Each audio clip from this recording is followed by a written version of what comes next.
Hello everyone, and welcome back to another video presented to you by the Autopilots. We're going to be continuing our series on the Airbus A380, which is a fantastic bit of software designed by FlyByWire. And in the previous video we looked at the departure procedures, and in today's we're going to be looking at the arrival procedure. I've tried to make this as true to life as possible, and hopefully this video gives you a bit of an insight into what we do in the real world when flying the Airbus A380. I'd just like to say thank you so much for your love and support on the previous video and on the channel in general.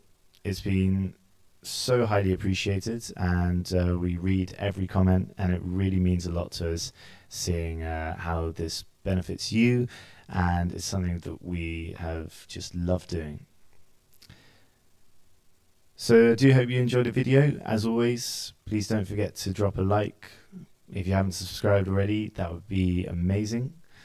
And any comments would be really appreciated. If you have any questions, we'll do our best to answer them, or any suggestions or any experiences that you've had when flying the A380. Thanks so much, and let's dive in. Okay, so we are now in the cruise, and we are well on our way to Athens. And we have got about 20 minutes before we begin our descent. So how do we know this? Well, the time is currently 8:38 UTC, and we can see on the FMS TD means top of descent, and we're beginning that at 8:56.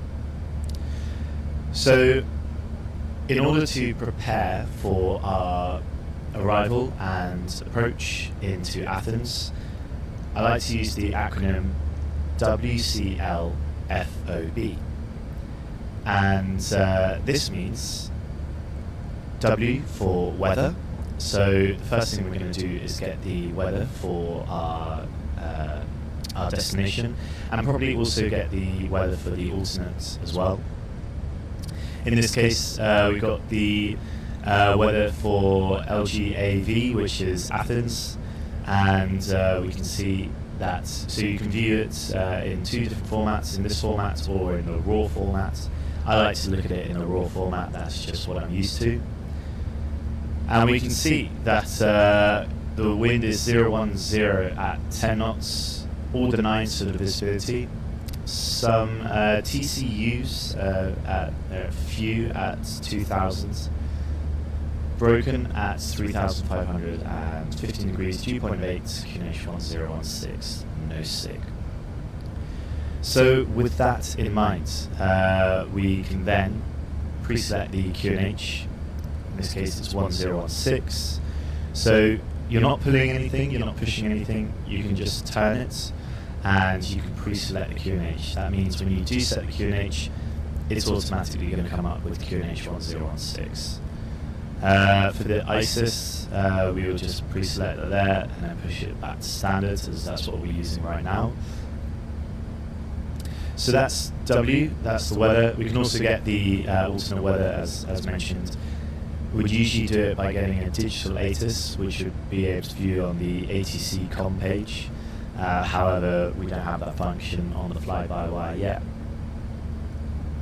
So yeah, that's W. C is going to be charts, and at this point you'll be setting up the charts relevant for your approach, your arrival into Athens and your approach. So again, you can select.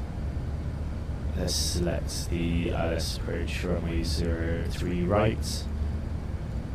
Cool, so we can see we selected the Athens into 03 right. I'll just put that up here, however I'm going to use my charts that I have on my personal iPad. I just find that easier to use in this case. But if you have a Navigraph subscription, you can use these charts here. So that's C for charts. L is landing performance, and again we would look at this on the OIT here. It's got a landing performance function where we put in the weather and any other data onto this performance page, and we would calculate it. And basically what looking to make sure is that we can land, first of all, we can land with a suitable stop margin in different conditions. Should we expect maybe some rain, we might calculate with landing on a wet runway, or maybe if we're expecting a tailwind, we might include that in our landing performance. If applicable, we're looking at seeing if we can make a certain go-around gradient. And if we've got any failures at this point, this is what we put into the landing performance too, and just make sure that we can land with this. But unfortunately, we don't have this function yet, but I'm sure when it does come, it'll be a really, really, really good tool. So that's WCL, and the next thing we're moving on to is F, and F stands for FMS. And I like to basically use a 3-2-1 rule here, and that means we start on the active page and we're going 3, 2, 1, then position 2, 1, and then secondary 1. So to start here, active flight plan page, and making sure that we've got the correct approach, frequency, via and star transition if needed. We see we're doing the Nemes 1 Quebec. It's 30, right, that's all correct, so the approach appropriate via. We'll then be making sure we'd be going through this if we go on plan here. And we can go, just flicking through. And we want to make sure that all these speed constraints, altitude constraints match with what's on the charts, and that the go-around is correct as well. So that's the flight plan part. For the performance, some people like to change the speed in the descent. We're not going to do that today because we can't. For the approach page, we're basically going to put in the weather that we have on here. So we can see, firstly we're going to put in 030 now at 10. So that's a headwind of 10 knots. OAT, we are going to put in the OAT which is 15 degrees. QNH which was 1016. And the minima, which is the minima for today, we're going to take a minimum of 590. Once we enter that, if we want to select config 3 for landing, we will, but we can keep config full, and any change in the VAP or the transition level we can change as well. Today it's given to us by the NOTAM or the DATIS, so we'll just keep that as flight level 100.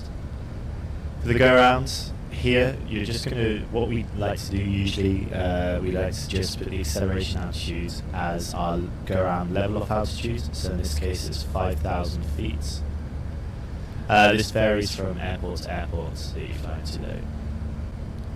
Cool, so once you've done that, that's performance, fuel and load. Basically just adjusting anything that you need to, otherwise you don't need to change it at all. Alternate and final fuel is still looking fine. Position, you'd click the monitor part here and look at the GPS function, make sure it's still working, GPIRS. Navigates, just want to make sure that you've got the correct LS ident in there. India Alpha Tango Romeo is what we can expect, and that's what we've got in here as well. Frequency, course, slope is all good as well. And then finally secondary, you just go on secondary 1, and in here you basically just be putting in anything that you felt was necessary. So maybe you might expect a different runway, so I might put in the 03 left instead of 03 right. So then if it does get given to us last minute, all we need to do is swap the active and secondary between each other, and then this basically gives us it basically means reduces our workload basically, but unfortunately we can't do that today, we don't have that function. Okay, so that is F for FMS, and now we'll move on to O. So O is OANS, And here we're going to set up the BTV, or the brake to vacate function. So to set up the BTV function, you're basically going to select plan on here and then reduce this to zoom. And this will display your airport. And we're landing on 03 right today. You've also got 03 left. This, you can see this triangle below 03 right is because we have selected 03 right in the FMS. So what I'm going to do is I'm going to click on 03 right. That then comes up with a blue box around it. And at this point, we're going to make sure that the runway length matches with what we have on the charts. And we can see that it does indeed.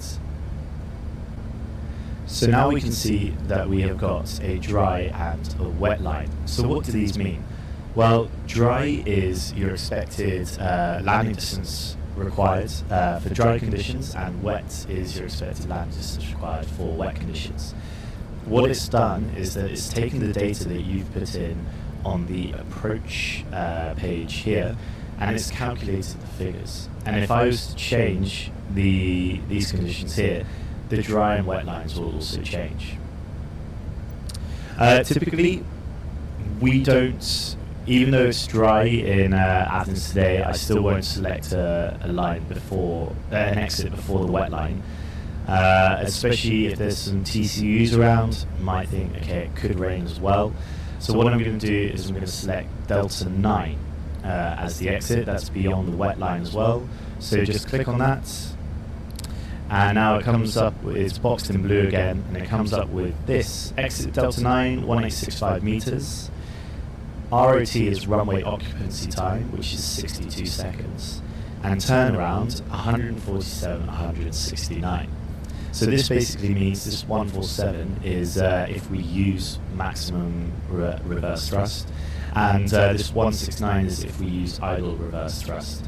It basically says that's how long the brakes are going to take to cool, so they'll be cool enough to then push back and depart again should we need to.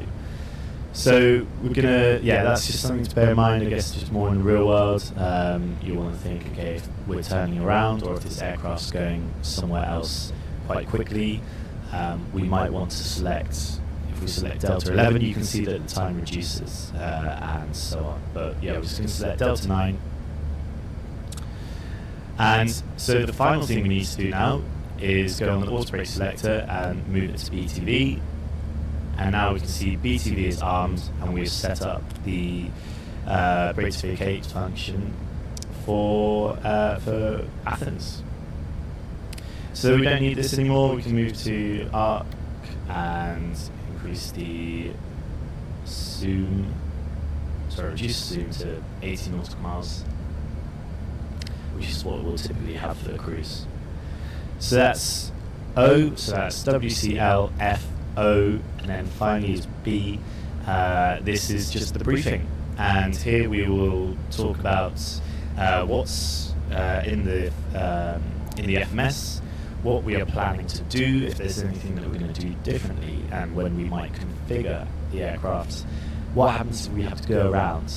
Are there any failures that we have to consider? Is there anything in the NOTAMs? Is there anything in the ATIS, in the AOI, the CCI?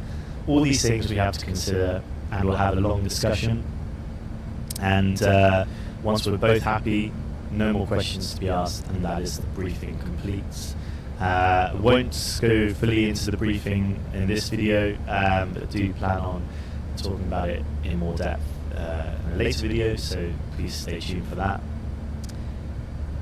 And that is it, WCL FOB, and this is something I use regardless of where I'm flying into, if it's my home base, if it's further away. If the runway gets changed in this last minute, I will then go through WCL FOB again, just updating that. So I'm always thinking about it, every flight I do it without fail.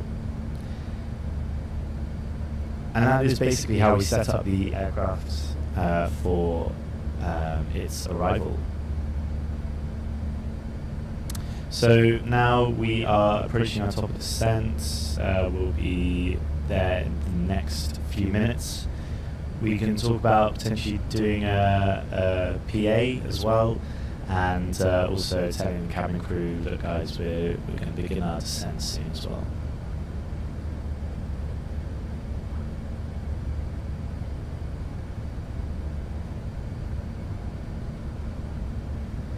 But the BTV function, the brake to vacate function, it's fantastic because, as you notice, unlike the 320, the A380 doesn't actually have any brake cooling. We can get brake cooling on the ground, which is supplied to us. Some airports have it, some don't. But the brakes do get very, very hot. And with the BTV, it means that it uses the most efficient mode of braking, as calculated by the aircraft, which preserves brake life. And yeah, it's fantastic. You do become a bit reliant on it, so maybe when you don't use it, so you can't use BTV if you had a failure which affects the landing performance of the aircraft. So like a reverser not working, for example. And you can't use it as well if it's contaminated runway. So in which case you have to select a different mode. You can use low, 2, 3 and high. High is the other one just hiding behind around here. See high. And yeah, or you can use manual braking. But you do become reliant on it for sure. But yeah, it's a very, very useful function indeed. Also, it's worth saying that the BTV, whilst it calculates that stopping distance for you and that exit point for you, that's assuming that you have done a landing, an appropriate landing in the touchdown zone, a standard landing, I guess you could call it. If you float for ages, land right at the end of the touchdown zone, or even after the touchdown zone, the BTV might not be able to make it. So just something to consider there as well.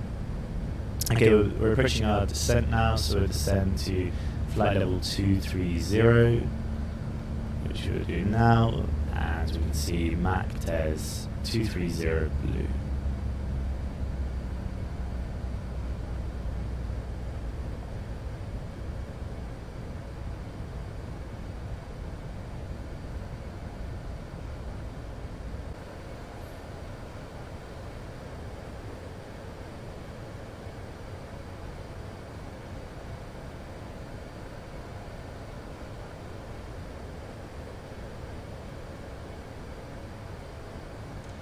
So the next thing we need to do is, passing 25,000 feet, we're going to switch on the seatbelt signs.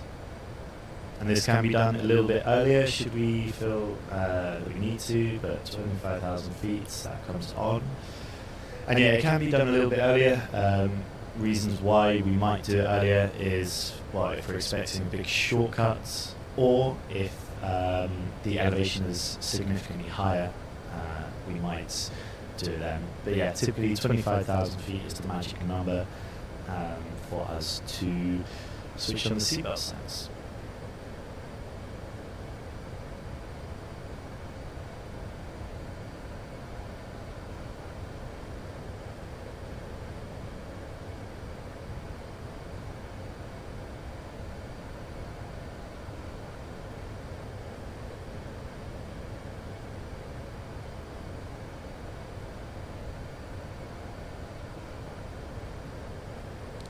Okay, so there is the shortcut.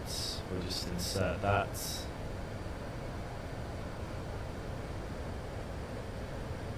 And as you can see now, we are above profile. We've got 2,000, the 2,000 is below us, so saying we're 2,000 feet above profile. Also, if we do a little calculation, 21, let's call that 20, well, let's call it 21.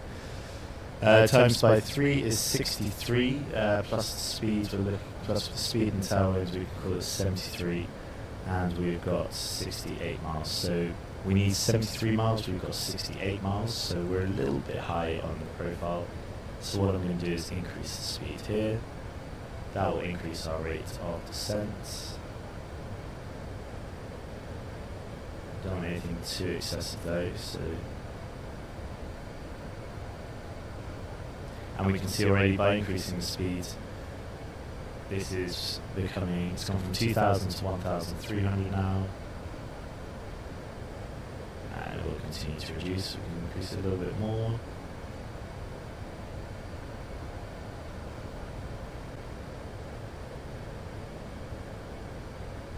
Okay, let's reduce, we'll continue our descent and we will reduce our speed now to 250 knots as instructed by air traffic control. And because we need to slow down and go down, I'm going to use a bit of speed brake.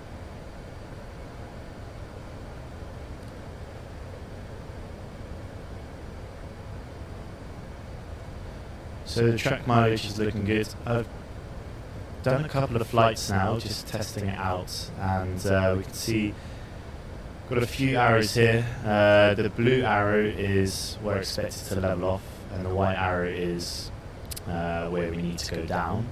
And this arrow here, this zigzag arrow, is when we're expected to regain the profile. But I haven't found them to be entirely accurate yet, so I'm just going to keep doing my own calculations. And see how we get on. So at the moment, 10,000 times, so 10 times 3 is 30, plus now 5 for the speed, so it's 35 miles. Cool, so we're passing 10,000 feet. I'll slow the speed brakes because we don't need them. And the cool is passing 10,000, descending to 6,000, and at this point, we can switch the landing lights on. We can press the LS push buttons. And at this point, we'd also probably clear any secondaries as well. And also the ILS we want to make sure is identified. I'll just fix that shortly. But if we're descending to an altitude and on a flight level, we can then call for the approach checklist. So bring up the checklist, approach checklist, and we can see Barrow Ref is QNH 1016. Air check those as well. Tick. Minimum, we've got Barrow 590. Auto brake is showing BTV. So you basically just read out the auto brake setting if it's low, 2, 3, high, BTV or manual. Tick that. That's the approach check is complete. Checked. Done.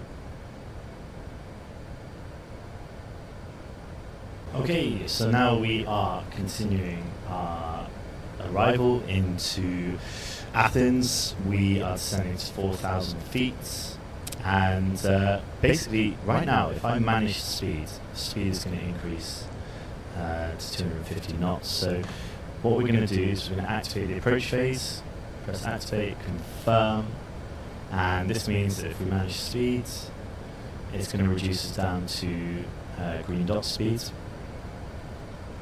which is what we need, obviously, to fly slower for our arrival onto 03 right. We're slightly high on the profile, we've got a bit of energy to get rid of, but we should be able to get rid of it by the time we fly our approach. Going to start configuring, so we go speed checked, flat 1, and we are cleared for the approach, so press the approach push button.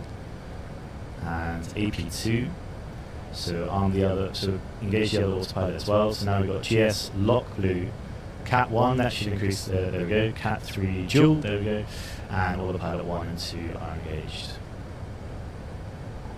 So looking good. I'm going to hit some clouds, temperature 9 degrees, the anti-ice can come on. Got lock star. So we begin to insert the localizer.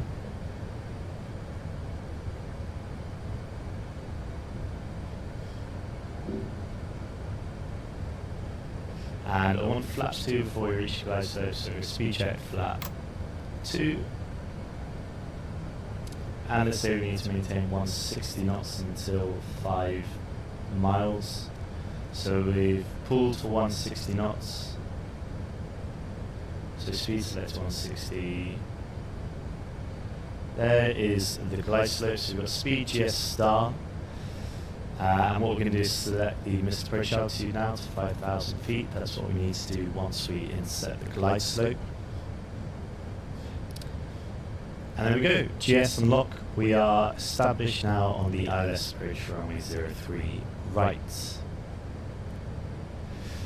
So I like to be fully configured with the gear down by 2,000 feet, and certainly want the landing checklist done as well by 1,000 feet. Because the elevation here is just below 300 feet in Athens, so what we'll do is we'll call it fully configured with the gear down and flaps out by 2,300 feet, and then the landing checklist complete by the latest 1,300 feet.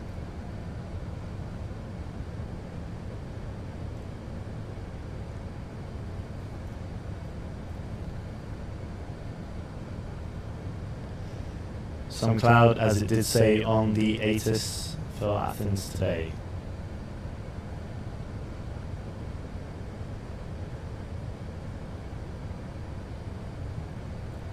So it would obviously tell air traffic control that we are now established on the ILS approach, runway 03 right. They would probably tell us to contact tower at this point, so we're checking with them. And they told us to continue the approach.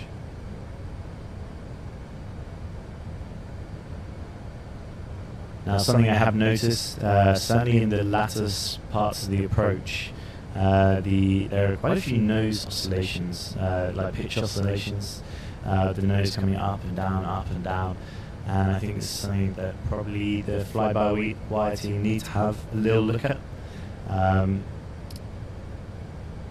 Yeah, the pitch control just becomes slightly harder than what it is in the real world. But you basically want to minimize your input anyway into the flight controls. It is a fairly stable plane otherwise. So if you're moving the side stick about a lot, you're definitely going to notice that. These are big flight controls. Cool, it's passing 3,000 feet, so we'll go for the gear down, so that's gear down. And with the gear down, we can arm the ground spoilers. The nose lights can come on, and the runway turn off and camera lights come on. Don't need the anti-ice anymore.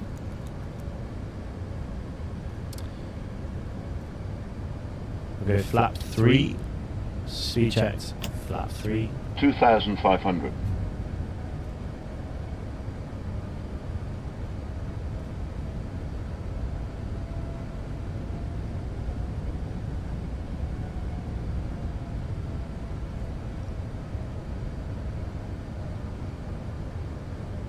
And we'll go flap full, speed checked, flap full.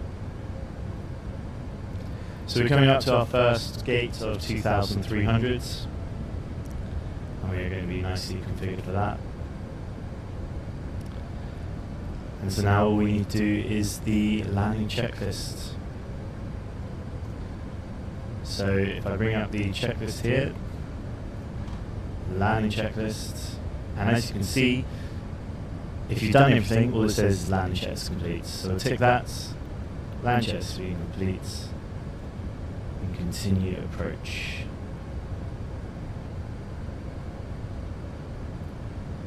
So approaching 5 miles, so we can manage speed. Speed is managed.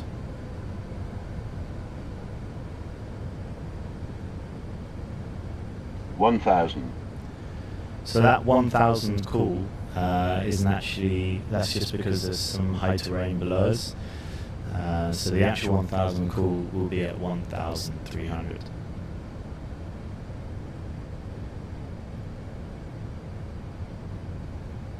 So now you see the pitch oscillations. Look at this. Almost to a climb and then massively to a descent. And this is with both autopilots in.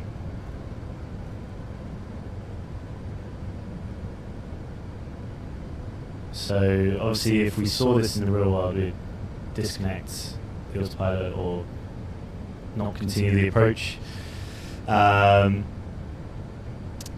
But yeah, that's just to show you there really what that's about.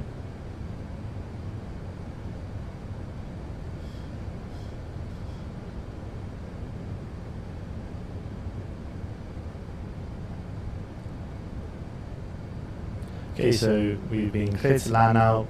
Everything else is looking good. Should be looking for about 700 feet per minute in terms of rate of descent for a 3-degree approach path. Yeah, just this pitch up and down. It's kind of going to the left of the localizer. So with disconnect in the real world, push the red button twice. Once to disconnect the autopilot, the other to cancel the alarm. We can't do that here, so flying manually. And let's see how we get on.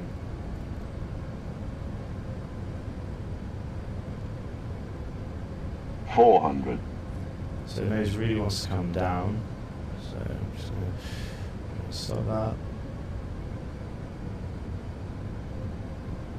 Keeping that visual picture. Minimum. Continue.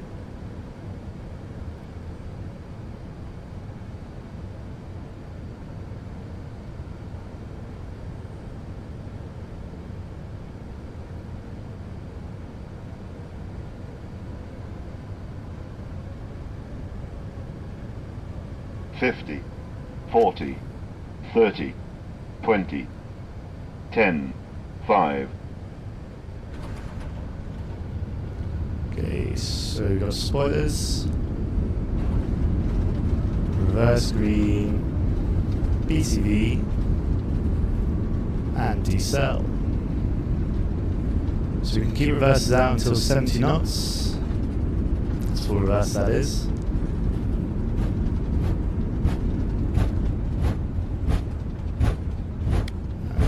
See what we're planning. So it is giving us a 40 knots, not this one but the next one, next high speed exit. And the BTV should slow down to 30 knots, which is doing quite nicely. And then obviously we'll slow you all the way down. And we're going to keep it in, just let it do all the work for us. And then now we can disconnect the auto brake. Auto brake off. So obviously we've lost a bit of momentum there, but we wouldn't want to come to a complete stop. We want to vacate probably at about anything between 10 and 20 knots, depending on what kind of exit you've got. But yeah, the BTV can be disconnected by two ways. Either, well, typically how you're supposed to do it is press the auto thrust disconnect buttons. But another way of doing it is pressing the manual, is manually pressing the brakes, and that will give you the auto brake off alerts, and yeah, then you're manually braking. Cool. So we're going to turn around to the left here. And yeah, because it's such a big thing, big aircraft, you want to minimize your workload, so I'm not going to do anything just yet. I'm going to make sure that I'm happy and I know where I'm going. In this case, what we can do is we can take this left here.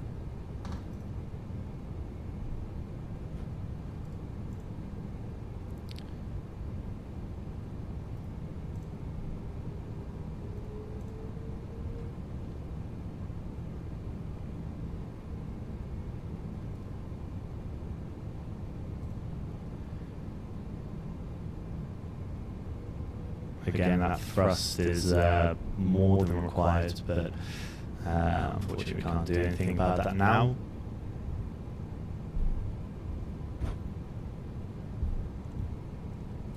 Okay, so once we know where we are going and we're happy with this, our situational awareness is good, and we can then begin the after landing flow. So as pilot flying, I'm going to switch off I'm going to switch off the landing lights and the strobe lights. Disarm the spoilers, and that brings the spoilers in. Pilot monitoring is going to make sure I've done all this, and retract flaps. and when needed we can start the APU. So I'm going to do that now because otherwise I'll probably forget about it. And in the real world though, you probably want to start it when you're approaching the stand. This just saves a little bit of extra money.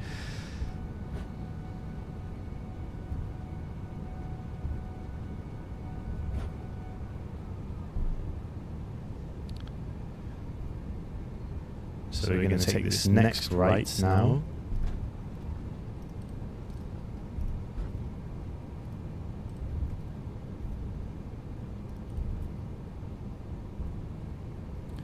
All is clear to the right and to the left.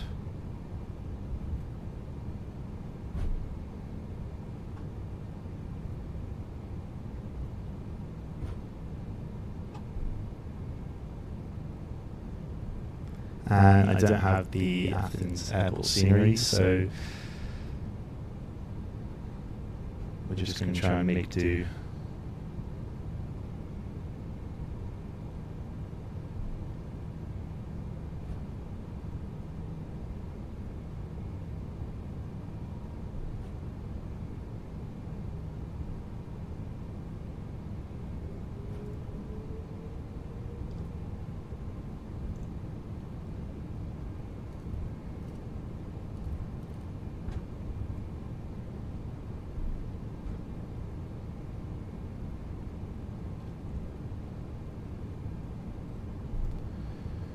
Cool, still all clear.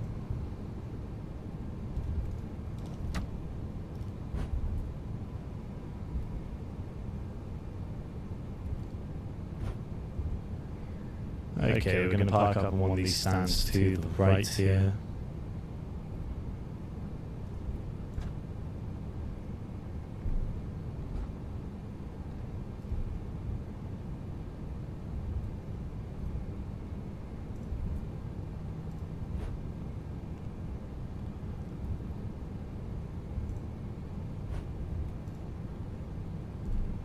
Okay, we would have a lead-in line usually, but unfortunately we don't here. So it's not going to be this one, but the next one we will take. So we're going to turn the lights off now. And begin a right turn, nice and slowly.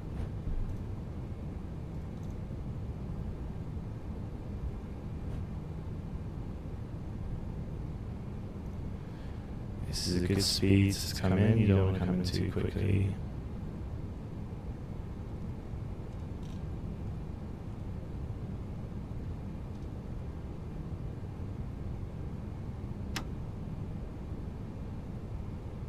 Usually, obviously in the real world we would be getting some sort of guidance, but yeah, like I said, I don't have the Athens scenery, so it's a little bit hard for me to do that.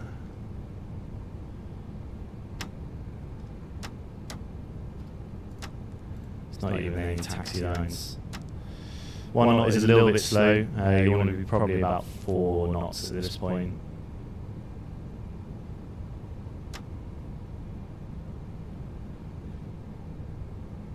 Okay, bring the aircraft slowing down.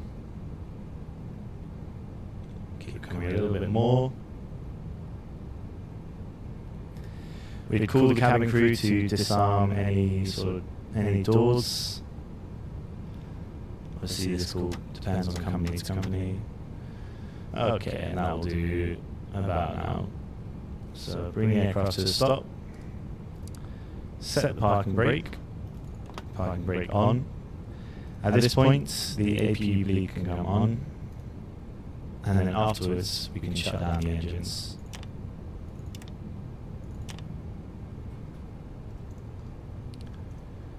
N1 is coming down below 10%, beacon off, and the doors are all disarmed. Seatbelts off. We can also switch off the fuel tank pumps.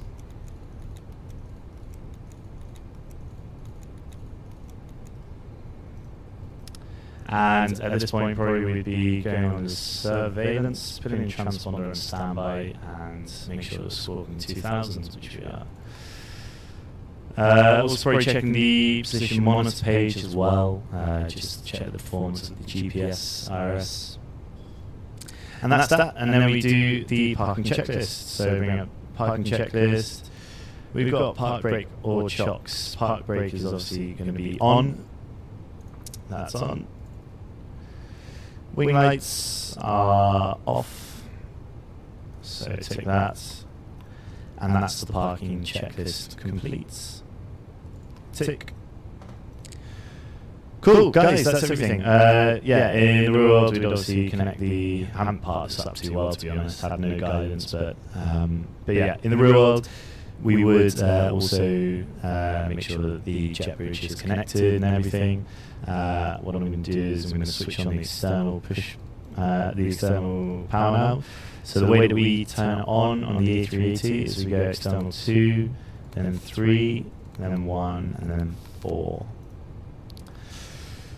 Yeah, cool. Well, thank you very much for watching. I hope that was helpful. That was the full arrival and approach procedure, landing as well, and then yeah, parking up on stand.